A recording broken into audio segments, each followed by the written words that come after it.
ഇപ്പോഴത്തെ നിലവിലുള്ള ദേവസ്വം ബോർഡിനെതിരായിട്ടുള്ള ക്ലിയർ ആയിട്ടുള്ള നിരീക്ഷണമാണ് ഹൈക്കോടതി നടത്തിയിരിക്കുന്നത്.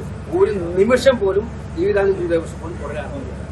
ഈ നാട്ടിൽ നമ്മൾ മനസ്സിലാക്കേണ്ടത് ഇടതുപക്ഷ മുന്നണി ഭരിക്കുമ്പോൾ നമ്മുടെ അമ്പലങ്ങളിലെയും ആരാധനാലയങ്ങളിലെയും സ്വത്തുക്കൾ രക്ഷയില്ലാത്ത അവസ്ഥയാണ് ഇത് വന്നിരിക്കുകയാണ്. ഇപ്പൊ ഗുരുവായൂരിലൊക്കെ ഓഡിറ്റ് റിപ്പോർട്ട് വന്നുകൊണ്ടിരിക്കുകയാണ്. പത്രങ്ങളിലൊക്കെ ഇന്നലെയും മിനിഞ്ഞാന്നും വന്നുകൊണ്ടിരിക്കുന്നത്. മലബാറിലെ ദേവസ്വങ്ങളുടെ കാര്യം നിങ്ങൾക്കറിയാം. എന്താ അടിസ്ഥാനപരമായ കാര്യം? ഇത് സ്വത്ത് കക്കുക മാത്രമല്ല, വിശ്വാസത്തെ തകർക്കുകയാണ് ചെയ്യുന്നത്. ഇവർക്ക് വിശ്വാസമില്ലാത്തതുകൊണ്ട് ഈ അമ്പലങ്ങൾക്കൊന്നും പ്രസക്തിയില്ല എന്ന് വരുത്തിക്കാൻ വേണ്ടിയിട്ടുള്ള അമ്പലങ്ങളിലെ സ്വത്തുകൾ കുളമടത്താനുള്ള കാര്യമാണ് എന്ന് വരുത്തുക. സ്വർണ്ണപ്പാളി എന്ന് പറഞ്ഞ അയ്യപ്പന്റെ സ്വർണ്ണപ്പാളി എന്ന് പറഞ്ഞ കേവലം സ്വർണ്ണം കൊണ്ടുണ്ടാക്കിയിട്ടുള്ള പാളി മാത്രമല്ല, അത് വിശ്വാസികളുടെ മനസ്സിൽ വലിയ സ്ഥാനം നേടുന്ന ഒന്നാണ്. അതുപോലെ ഓരോ അമ്പലത്തിലെയും സ്വത്തുക്കൾ അങ്ങനെയാണ്.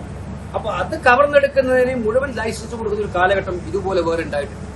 അപ്പൊ അത് സത്യത്തിൽ വിശ്വാസത്തിനെതിരായിട്ടുള്ള നടപടി തന്നെയാണ്. ഇന്നത്തെ ഹൈക്കോടതി വിധി വളരെ ഗൗരവതരമായിട്ട്